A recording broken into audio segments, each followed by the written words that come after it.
అనేది పర్ఫామ్ చేస్తే దాన్ని సిలిండ్రికల్ గ్రైండింగ్ ఆపరేషన్ అని అంటాం. ఇక్కడ వచ్చేసరికి in external cylindrical grinding machine as small wheel. ఇక్కడ ఒక ఈ ఎక్స్టర్నల్ గ్రైండింగ్ వీల్ అనేది స్మాల్గా ఉంటుంది. ఇక్కడ ఎక్స్టర్నల్ గ్రైండింగ్ మిషన్ అనేది వీల్ అనేది లార్జ్గా ఉంటుంది. ఇక్కడ ఇందాక మనం తప్పు చెప్పుకుంది ఏంటంటే ఎక్స్టర్నల్ గ్రైండింగ్ వీల్ అనేది స్మాల్గా ఉంటుందని చెప్పుకున్నాం. ఎక్స్టర్నల్ గ్రైండింగ్ వీల్ ఎక్కువగా ఉంటుంది. ఇంటర్నల్ గ్రైండింగ్ వీల్ అనేది దాని యొక్క డయామీటర్ అనేది తక్కువగా ఉంటుంది. ఎందుకంటే ఎక్స్టర్నల్గా మనం చేసే వర్క్ పీసెస్ అనేవి సైజెస్ అనేవి ఎక్కువగా ఉంటాయి. ఇంటర్నల్గా లోపల ఏదైతే డ్రిల్ ఉందో, సర్క్యులర్ సర్ఫేస్ ఉందో, ఆ సర్ఫేస్ మొత్తాన్ని స్మూత్గా చేయడానికి మనం స్మాల్ వీల్స్ని తీసుకొని మనం ఈ ఆపరేషన్స్ అనేవి పర్ఫామ్ చేయాలి. ఎందుకంటే ఇంటర్నల్ హోల్స్ అనేవి రేర్ టైప్లోనే లార్జ్ హోల్స్ ఉంటాయి. 90% internal holes are very small. ఎక్కువసరికి ఎక్స్టర్నల్గా సిలిండ్రికల్ సర్ఫేసెస్ అనేవి లార్జ్ డయామీటర్లు ఉంటాయి. కాబట్టి ఇక మనం లార్జ్ గ్రైండింగ్ వీల్స్ అనేవి యూజ్ చేయడం వల్ల ఆ వర్క్ అనేది తక్కువ టైంలో కంప్లీట్ అవుతుందన్నమాట. The external cylindrical grinding wheels grind the inside diameter of the part the workpiece held in rotating in the check headstock, and the wheel rotated the very high speed and operated the workpiece rotated and the grinding wheel reciprocating. ఇక్కడ మనం lathe టైప్లోనే head stock, tail stock and grinding వీల్ని use చేసి మనం operations అనేవి perform చేస్తాం. ఈ head స్టాక్లో మనం వర్క్ పీస్ని ఫిక్స్ చేస్తాం. అండ్ టైల్ స్టాక్లో సపోర్టింగ్ కోసం టైల్ స్టాక్ని యూజ్ చేసి వర్క్ పీస్ని రొటేట్ చేస్తాం అన్నమాట. ఎలా రెసిప్రొకేటింగ్ అంటే లాంగ్ వర్క్ పీసెస్ని కానీ, స్మాల్ వర్క్ పీసెస్ని కానీ ఇంటర్నల్ ఆపరేషన్స్ కోసం కానీ, లేకపోతే ఎక్స్టర్నల్ ఆపరేషన్స్ కానీ చేయడానికి ఈ సిలిండ్రికల్ గ్రైండింగ్ మిషన్ని మనం యూజ్ చేస్తాం. ఇంటర్నల్ గ్రైండింగ్ ఆపరేషన్ చేసేటప్పుడు మనకి స్మాల్ డయామీటర్ ఉన్న గ్రైండింగ్ వీల్స్ని యూజ్ చేసి ఆపరేట్ చేస్తాం. The machines used to produce external cylindrical surfaces. These surfaces may be straight, tapered and steps profiled. ఇక్కడికి ఆ వర్క్ పీసెస్ అనేవి ఎక్స్టర్నల్ చేసేటప్పుడు స్ట్రైట్గా మనం ఆపరేషన్స్ అనేవి చేస్తాం. లేకపోతే స్టెప్ వైజ్గా ఇలా స్ట్రైట్గా ఉన్న వర్క్ పీస్ని చేస్తాం. లేకపోతే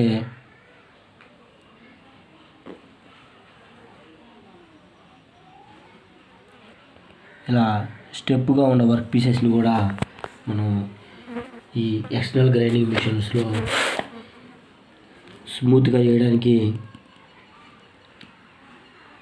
ఈ గ్రైండింగ్ ఆపరేషన్ అనేది పర్ఫామ్ చేసి ఆ వర్క్ పీస్ని స్మూత్గా చేస్తాం అన్నమాట.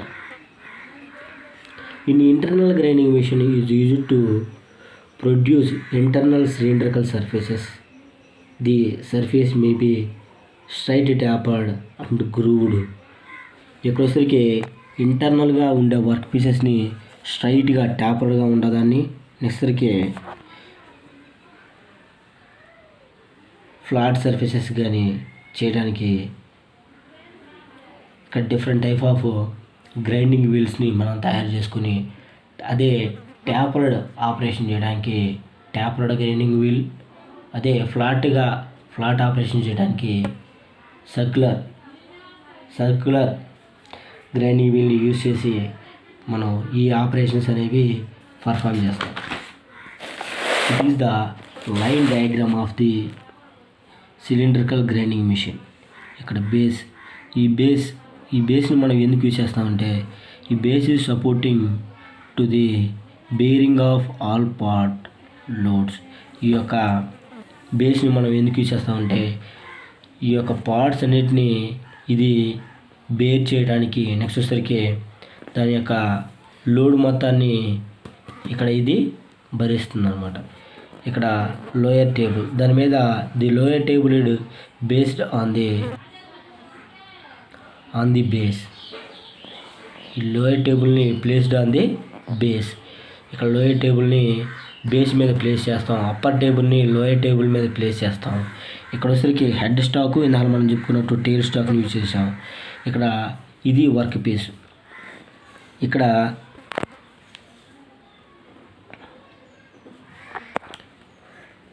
ఏదైతే మనకి వర్క్ పీస్ ఉందో ఈ వర్క్ పీస్కి ఈ వర్క్ పీస్ యొక్క హెడ్ స్టాక్కి టెయిల్ స్టాక్కి మధ్యలో ఈ సిలిండ్రికల్ వర్క్ పీస్ని మనం ఫిక్స్ చేయడం వల్ల ఇప్పుడు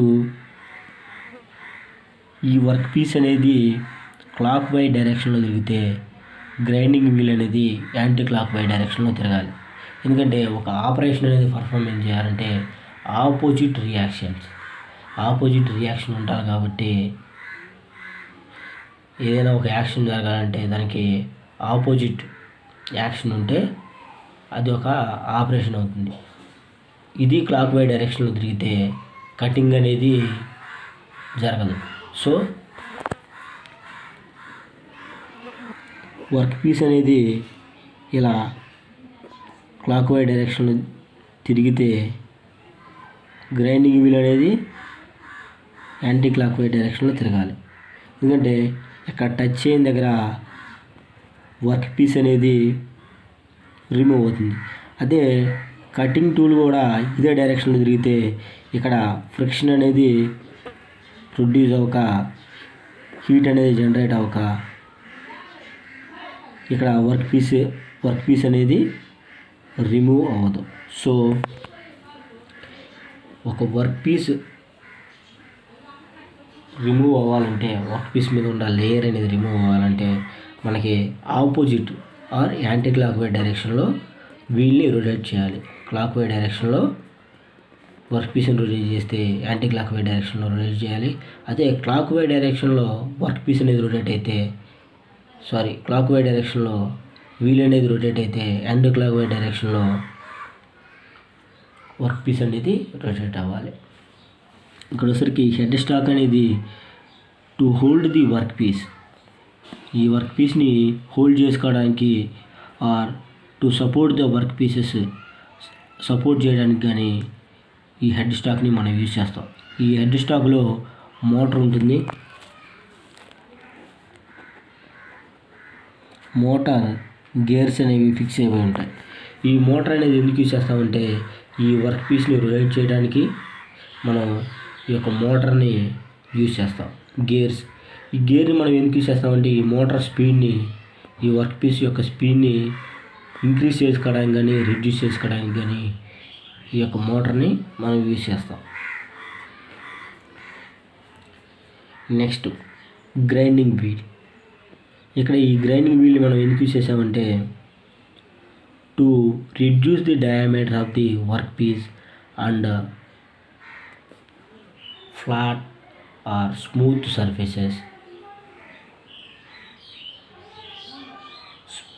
సర్ఫేసెస్ని చేయటానికి మనం ఈ యొక్క గ్రైండింగ్ వీలుని యూజ్ చేస్తాం. ఇక్కడ కూడా ఒక మోటార్ ఉంటుంది. మోటార్ ఉండటం వల్ల ఈ మోటార్ నుంచి ఆ మోటార్ యొక్క షాఫ్ట్కి ఈ యొక్క గ్రైండింగ్ వీల్ అనేది అటాచ్ చేస్తాం. ఇక్కడ ఈ మోటార్కి మనం చెక్ అనేది యాడ్ చేస్తాం. Chuck 3 chuck or 4 check.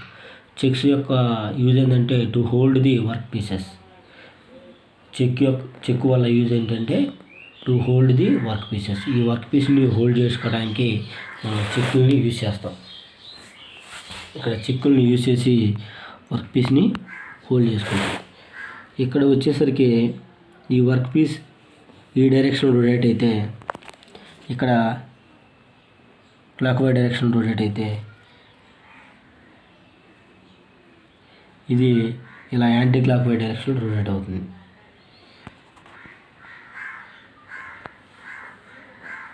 Next tail stock.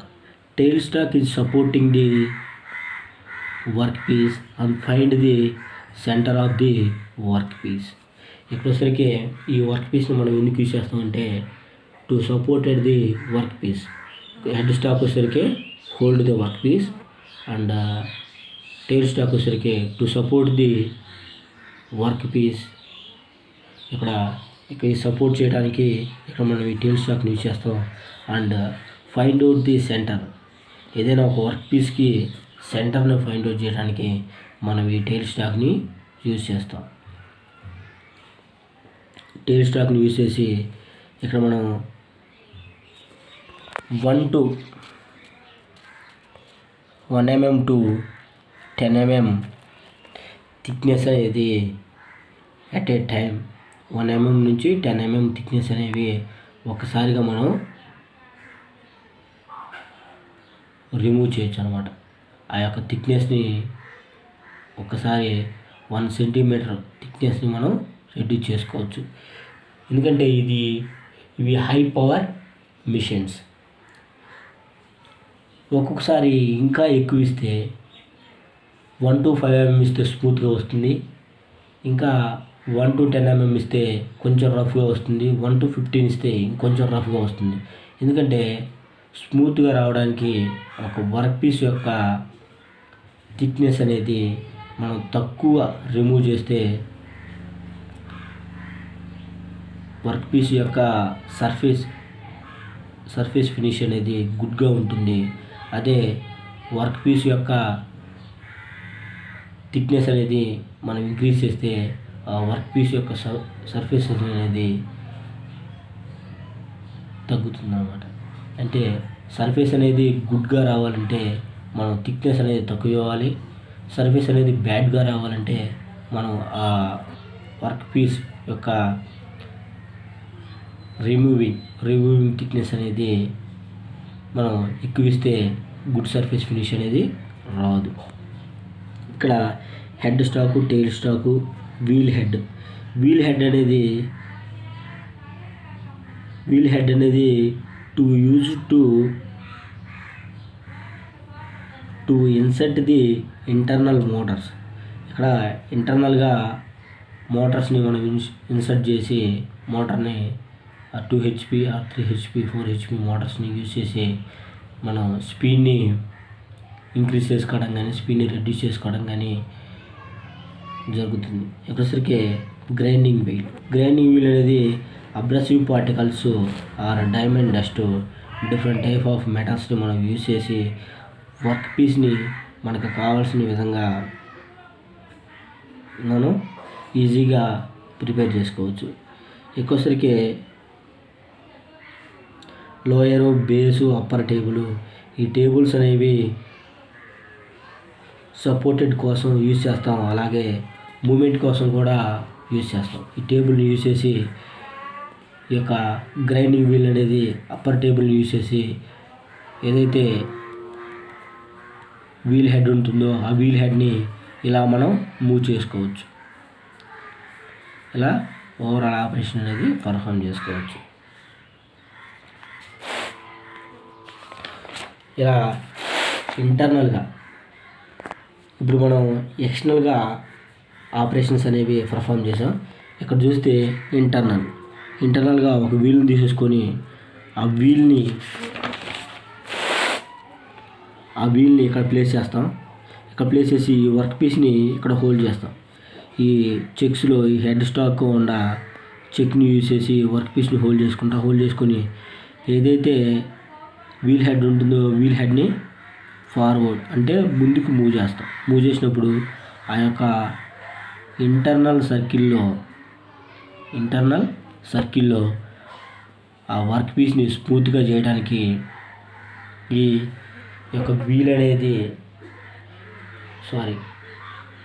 ఈ గ్రైండింగ్ వీల్ అనేది యూజ్ అవుతుంది. దాని యొక్క డయామీటర్ కూడా మనం చెప్పుకున్నట్టు ఆ గ్రైండింగ్ వీల్ యొక్క డయామీటర్ కూడా తక్కువగా ఉంటుంది.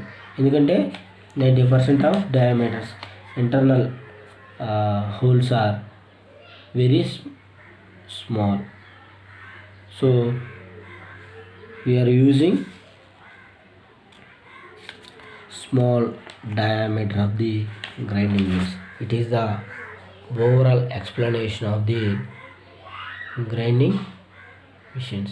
అంటే నిన్న మనం చెప్పుకున్న వాటికి దీనికి డిఫరెన్స్ ఏంటంటే సర్ఫేస్ గ్రైండింగ్కి నెక్స్ట్ ఈ సిలిండర్ గ్రైండింగ్ మిషన్కి డిఫరెన్స్ ఏంటంటే ఇక్కడ మనం సర్ఫేస్ గ్రైండింగ్ మిషన్లో ఇలా ఫ్లాట్గా రెక్టాంగులర్ సర్ఫేసెస్ ఉన్న వర్క్ పీసెస్ని చేశాం. ఈరోజు సరికి ఇలా సర్క్యులర్ సర్ఫేసెస్ కానీ నెక్స్ట్ సరికి ఇంటర్నల్ ఇలా ఈ యొక్క ఇంటర్నల్గా హోల్ లోపల ఉన్న సర్ఫేసెస్ని స్మూత్గా చేయడానికి ఈ గ్రైండింగ్ మిషన్ అనేది మనం యూజ్ చేస్తాం. ఈ రెండింటికి మధ్య డిఫరెన్స్ ఇది. సర్క్యులర్ చేసాం, అక్కడికి ఫ్లాట్ సర్ఫేసెస్ చేసాం. నెక్స్ట్ వచ్చేసరికి సర్ఫేస్ గ్రైండింగ్ మిషన్తో కంపేర్ చేసుకుంటే ఈ సిలిండ్రికల్ గ్రైండింగ్ మిషన్ అనేది కాస్ట్ అనేది ఎక్కువగా ఉంటుంది. ఎందుకంటే ఇక్కడ గ్రైండింగ్ వీల్స్ అనేవి different type of grinding wheels అనేవి ఇంటర్నల్ డయామీటర్ ట్యాపర్డ్ అలా డిఫరెంట్ టైప్ ఆఫ్ యూజ్ చేస్తాం. దీని యొక్క సెట్టింగ్ అనేది డిఫరెంట్గా ఉంటుంది. సో కాస్ట్ ఎక్కువగా ఉంటుంది.